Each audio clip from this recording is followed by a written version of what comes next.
নমস্কার বন্ধুরা, শুভ সকাল। অনুরাগের ছোঁয়ার আজকের পর্বের রিভিউ নিয়ে আমি পৌঁছে গেছি তোমাদের সামনে। বাংলা সিরিয়াল সমাচারে তোমাদের স্বাগত জানিয়ে আজকের পর্বের রিভিউ আমি শুরু করছি। শুরুতে আমরা দেখতে পাচ্ছি সূর্য তো জয়কে নিয়ে চলে গেছে থানাতে, গিয়ে জয়ের সমস্ত প্রমাণ পুলিশদের হাতে দিয়ে দেয়। দীপা পেছন পেছন গেলে উর্মি অজ্ঞান হয়ে যায়। দীপা তখন উর্মিকে সামলাতে থাকে। এদিকে অলি বাইরে গিয়ে জয়ীর সাথে কথা বলছে। অলি বলছে, দেখেছো, বলেছিলাম না মা যেখানেই থাকবে সেখানে একটা করে অশান্তি হবে। অলি বলে, আর তুমি তাকেই মা বলে ডাকছো, আমার শত্রুকে। তখন জয়ী বলে, আমি এখনো মনে করি না যে মায়েরা কখনো শত্রু হয় আর মায়েরা কখনো খারাপ কাজ করতে পারে। তাছাড়া মা তো কিছু করেনি, কাকাই তো এরকমটা করে মাকে ফাঁসিয়েছে। অলি অবাক হয়ে যায়, বলে কাকাই? অলি বলে, এই কাকাই ডাকটা তুমি কোথা থেকে জানলে? বলে, তোমার কাছ থেকে তো শিখেছি, না হলে কোথা থেকে জানবো? জয়ী বলে না, আমি তোমার সামনে তো ওদের কথা কখনো বলিনি, তাহলে তুমি কোথা থেকে জানলে জয়ী? জয়ী বলে, কেউ হয়তো বলেছে, যার জন্য আমার মনে আছে জিনিসটা। নাকি তুমিও তোমার বাবার মতো ভাবছো যে আমি তোমার হারিয়ে যাওয়া বোন রূপা? অলি বলে, না না, সেটা আমি ভাবছি না, সেটা হতে পারে না। অলি বলে, সে তো মরে গেছে। তখন জয়ী বলে, আর ইউ শিওর? তুমি শিওর কেউ তোমাকে ভুল বোঝায়নি তো তোমার মা আর বোনের ব্যাপারে? অলি তখন কিছু ভাববে কি, সেই সময় চলে আসে চারু। চারু এসে অলিকে বলে, চলো অলি, তুমি বাড়ি চলো, তুমি কি করবে এসবের মধ্যে থেকে, চলো। তখন অলি কিছুতেই শোনে না, অলির কিন্তু ভেতরের দিকেই মন পড়ে আছে। বলে, কি দেখছো ওদিকে? অলি মনে মনে বলে, হাজার হোক ওরা তো আমার ফ্যামিলি, আমার তো একটা টান থাকবেই। উর্মি উঠে তার দিদিকে প্রশ্ন করে, কেন রে দিদি, কেন? বলে, এই কেনর উত্তর নেই রে।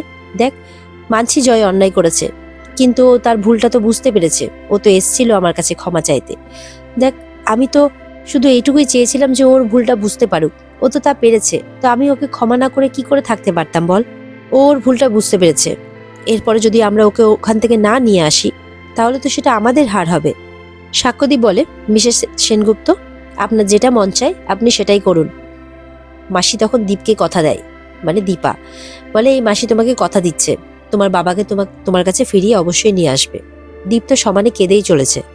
দীপার মা বলে, কি করে রে, তুই কি দিয়ে তৈরি যে তোর এত বড় ক্ষতি করলো তাকে তুই বাঁচাতে যাচ্ছিস? বলে, আমি কোনো সন্তানকে তার বাবা ছাড়া হতে দেব না কোনো সন্তানকে। আর তাছাড়া উর্মি তো আমার বোন, আর জয় তো আমার ভাই। দরকার পড়লে আমি সোনারূপাকে যেভাবে শাসন করতাম সেভাবে জয়কে শাসন করব। কথা বলবো না, বলবো আমাকে বৌদিদি বলে না ডাকতে, কিন্তু তা বলে পুলিশের কাছে রেখে দিতে পারবো না।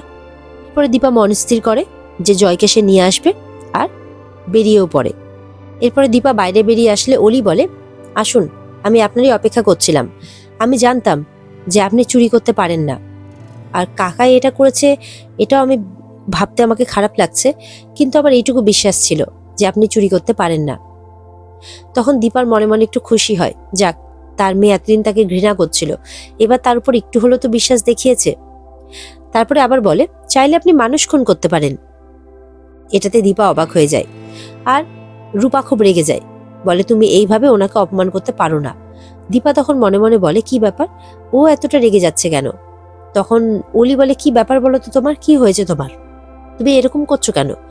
বলে যে, তুমি কতটুকু চেনো ওনাকে যে তুমি এইভাবে বলছো? তখন রূপা বলে, হয়তো অনেক দিনের চেনা। আর এই কথাটা বলাতেই রূপার কথা ভাবতে শুরু করে দেয় দীপা। আর অলি বলে, কি বলছো তুমি অনেক দিনের মানে? তখন মিষ্কার বলা কথাটা মনে পড়ে যায় রূপার।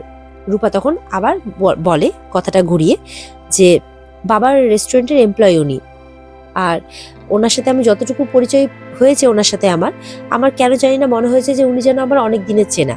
এইভাবে কথাটাকে পাল্টে ফেলে জয়ী। চারু পাশ থেকে দাঁড়িয়ে সবই দেখছে শুনছে। জয়ী মনে মনে বলে, সরি অলি, কিছু তুমি মনে করো না, তোমাকে আমি এইভাবে বললাম, কিন্তু কি করা যাবে বলো? রূপা যে তার মায়ের অপমান কিছুতেই সহ্য করতে পারে না। ওইদিকে মনে মনে বলে, সরি মা, আমি চাই না তোমার সাথে এরকম ব্যবহার করতে, কিন্তু কেন জানি না করে ফেলি। দীপা চারুকে বলে, চারু, এটা তো তোমাদের অফিসের ব্যাপার, আর তোমাদের অফিসের তো কোনো ক্ষতি হয়নি, প্লিজ তুমি ডাক্তারবাবুকে বোঝাও আর বলো কেসটা তুলে নিতে। বলে, আমি এখানে কিছুই করতে পারবো না এসজি, কারণ এসএস একবার যেটা সিদ্ধান্ত নেয় তার উপরে আমার কিছুই বলার থাকে না, করারও থাকে না। তখন দীপা বলে, বেশ, তাহলে আমিই করছি।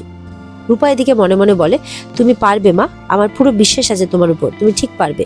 দীপা পৌঁছে যায় থানায়, গিয়ে বলে যে আমি জয়ের বেল করাতে চাই, বলুন তার জন্য আমাকে কি করতে হবে। পুলিশ বলে, সেটা তো সম্ভব নয়, এখন ওর বিরুদ্ধে সমস্ত এভিডেন্স আছে। এদিকে ওনার ভাই এসে বলছে ওনাকে অ্যারেস্ট করতে, আপনি বলছেন ছাড়াতে। বলে হ্যাঁ, আমি ছাড়াতে চাই। ও একটা রেপুটেড ফ্যামিলির ছেলে স্যার, ও একটা ভুল করে ফেলেছে। বলে ওরকম করে বললেই তো কারো জামিন করানো যায় না, তবে হ্যাঁ, যাদের কেস তারা যদি তুলে নেন তাহলেই আমরা ছাড়তে পারি। দীপা বলে বেশ, তাই হবে, আমি তাহলে কেস তোলার ব্যবস্থা করছি। যাওয়ার সময় জয়কে বলে যাই যে দীপের বাবা দীপের কাছে ফেরত যাবে, চিন্তা করো না। এদিকে জয় মনে মনে বলছে দীপা চলে যাওয়ার পর যে যাকে আমি ফাঁসানোর চেষ্টা করলাম, যাকে এত অপমান করেছি, সে আজকে আমাকে বাঁচাতে চাইছে। এমনটাই ভাবতে থাকে জয় মনে মনে। এই কাজটা তো শুধুমাত্র একজনই করতে পারে, আমার বউ দিদি। এদিকে চারু আর অলি যখন বাড়ি ফিরে আসে, দেখে সূর্য বাইরেই বসে আছে, ভেতরে ঢোকেনি। বলে কি ব্যাপার, কি হয়েছে তোমার, তুমি এখানে বসে আছো যে? কারোর কথা শোনে না সূর্য। অলি এসে কথা বললে তার কথাও শোনে না, তার হাতটাও সরিয়ে দেয়। বলে আমি আমার নিজের ভাই, যাকে আমি এই দুহাতে মানুষ করেছি, বড় করেছি আমার নিজের সন্তানের মতো করে, তাকে আজকে আমি জেলে ঢুকিয়ে দিয়ে এলাম। তখন অলি বলে ভাট, কি বলছো বাবা তুমি? বলে হ্যাঁ, তাকে আমি জেলে ঢুকিয়ে দিয়ে এলাম। সে ভুল করেছে, অন্যায় করেছে, তাকে আমি শাস্তি দিয়েছি। কিন্তু আমার ভাইটার যদি খিদে পায়, জানো তো, ছোট থেকে না খুব আহ্লাদে বড় হয়েছে সে, খুব যত্ন করে তাকে বড় করতে হয়েছে, খুব যত্ন করে রাখতেও হয় তাকে। সে তার যদি খিদে পায়, খিদে পেতো না, ছোট থেকে ওকে খাইয়ে দিতে হতো জানো। এখন যদি ওর খিদে পায়, ও কি করবে, কি খাবে? ওখানে কি ঠিক মতো খাবার দিচ্ছে ওকে? ও যদি ঘুম পায়, কোথায় ঘুমাবে ও? ও মনে হয় মাটিতে শুয়ে আছে। না, ও এরকম জীবন কাটালে আমি তো ঘরে গিয়ে সুখের জীবন কাটাতে পারবো না, কিছুতেই পারবো না।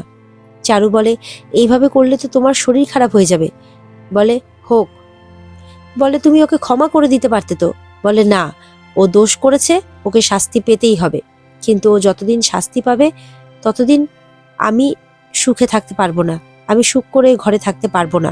সূর্য বলে হাজার হোক, সন্তান স্নেহে ভাইকে বড় করেছে, তাই যতই অন্যায় করুক না কেন, দাদা হিসেবে কি সেটা মেনে নিতে পারে?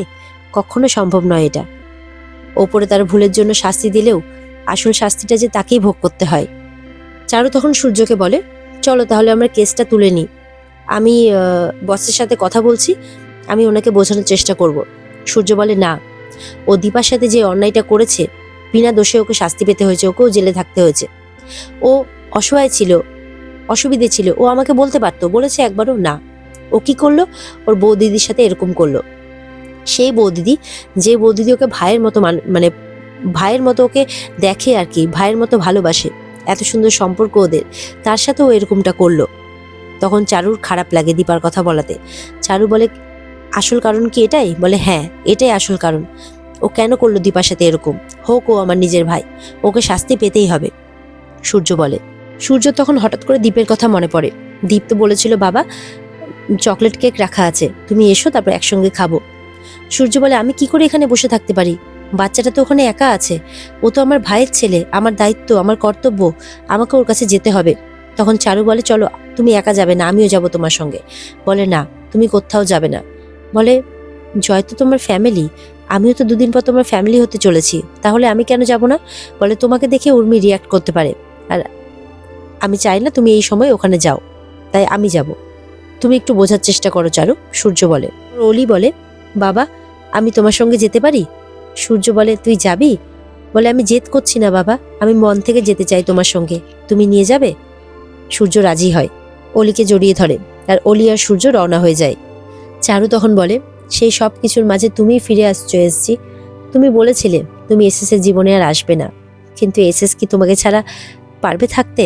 এমনটাই বলতে থাকে চারু। কারণ চারু বুঝতে পারে যে দীপাকে ছাড়া সূর্য কোনো কিচ্ছু ভাবতে পারে না, সূর্যের জীবন অন্ধকার। তুমি সবার থেকে আলাদা এসছি, আমিও সেটা দেখেছি, আর তোমাকে ভুলে কেউ কি আমাকে আপন করতে পারবে? এমনকি অলিও। মিস্টার পাটেল ভেতরে মিটিং করছেন, আর দীপা এসছে বাইরে যে আমি ওনার সাথে দেখা করব। গার্ড তো কিছুতেই ঢুকতে দেয় না, কিন্তু দীপা জেদ করতে থাকে। মিস্টার পাটেলের কাছে আওয়াজ পৌঁছয়, বলে কে বাইরে এরকম ডিস্টার্ব করছে? এরপরে ভেতরে একজন গিয়ে বাইরে দেখে, আর সে যখন ঢুকে খবর দিবে তখন তার পেছন পেছন দীপাও ভেতরে ঢুকে পড়ে। দীপা বলে স্যার সেদিন গয়না চুরির অপরাধে আমাকে গ্রেপ্তার করা হয়েছিল, কিন্তু আমি চুরি করিনি। মিস্টার পাটেল বলে ইয়েস ইয়েস আমি শুনেছি, সিসিটিভি ফুটেজ দেখিয়েছে। দীপা বলে সেদিন অত লোকের সামনে আমাকে ওইভাবে নিয়ে গেল, আমার অপমান হলো, আর আপনি ফুটেজ দেখার পরেও কিছু করলেন না। মিস্টার প্যাটেল বলে, ওই দিন নেকলেসটা আপনার ব্যাগে পাওয়া গেছিল, রাইট? দীপা বলে, সেটা যে মিথ্যে, সেটা যে আমার ব্যাগে রাখা হয়েছিল সেটাও আপনি জানতেন? বলে, হ্যাঁ জানতাম, সরি তার জন্যে। বলে, সরি, আমি অ্যাকচুয়ালি সেটা করতে চাইনি। একজন রেপুটেটেড লেডি, তার অপমান হয়েছে, আমি তার জন্য বলুন আমাকে কি করতে হবে, আমি তার জন্য প্রাইজ দিতে রাজি আছি। মিস্টার প্যাটেল বলে। দীপা বলে যে আমার প্রাইজ চাই না, আমি চাই যে আপনি কেসটা তুলে নিন। বলে যে কিন্তু যে দোষ করেছে সে তো লকআপে আছে, তাই না? দীপা বলে, সে আমার ফ্যামিলি, সে একটা ভুল করে ফেলেছে, করে হয়তো শিক্ষা দিতে পারেনি, তাই ওই ভুল কাজটা করেছে। দীপা রিকোয়েস্ট করতে থাকে মিস্টার প্যাটেলকে যে এই সব কিছু আপনার হাতে আছে, প্লিজ স্যার, প্লিজ কিছু একটা করুন, কেসটা তুলে নিন। এদিকে সাক্ষ্যদীপকে জয় জিজ্ঞাসা করছে যে যাকে জেলে নিয়ে যাওয়া হয়েছে সে কি শাস্তি পাবে, তার কি ছাড়া হবে না? দিয়ে মনে মনে বলে যে কাকাই তো এরকম মানুষই না, কাকাই কি করে শাস্তি পেতে পারে। এদিকে জয়ী চিন্তা করছে তার কাকাইয়ের জন্য, আবার মায়ের জন্য। ওদিকে দিবা প্রার্থনা করতে গেছে প্যাটেলের কাছে, রিকোয়েস্ট করতে গেছে। এদিকে সাক্ষ্যদীপ চিন্তা করছে যে জয়ীর এত কেন চিন্তা হচ্ছে, কারণ রেস্টুরেন্টেও জয়ীকে অন্যরকম দেখেছিল সাক্ষ্যদীপ। কাট। সাক্ষ্যদীপ বলে যে তুমি তো মিসেস সেনগুপ্তকে চেনো, তুমি অনেক মিল আছে তোমার সঙ্গে আর কি মিসেস সেনগুপ্তর। বলে, এরকম কথা তুমি কেন বললে? জয়ী বলে, ফলে অনেক কিছুই তো দেখলাম আর কি। সাক্ষ্যদীপ কিন্তু মনে মনে সন্দেহ করেছে যে এই রূপা হলেও হতে পারে, অন্যের জীবন বাঁচাতে গিয়ে নিজের জীবন পর্যন্ত দিতে পারেন, আর এই গুণটা তোমার মধ্যেও আছে। জয়ী অবাক হয়ে শোনে তার বাবার কথা। আর এখানে আজকের পর্ব শেষ হয়ে যায়। তো বন্ধুরা, এই ছিল আজকের পর্বের রিভিউ। যদি তোমাদের ভালো লেগে থাকে তাহলে অবশ্যই পর্বকে লাইক, কমেন্ট আর চ্যানেলকে কিন্তু সাবস্ক্রাইব করতে ভুলবে না। দেখা হবে তোমাদের সাথে আগামীকালকে নতুন পর্বের রিভিউ নিয়ে। আর এই পর্বের বিস্তারিত দেখতে অবশ্যই তোমরা স্টার জলসার পর্দায় নজর রাখবে। তাহলে ভালো থেকো সবাই, টাটা।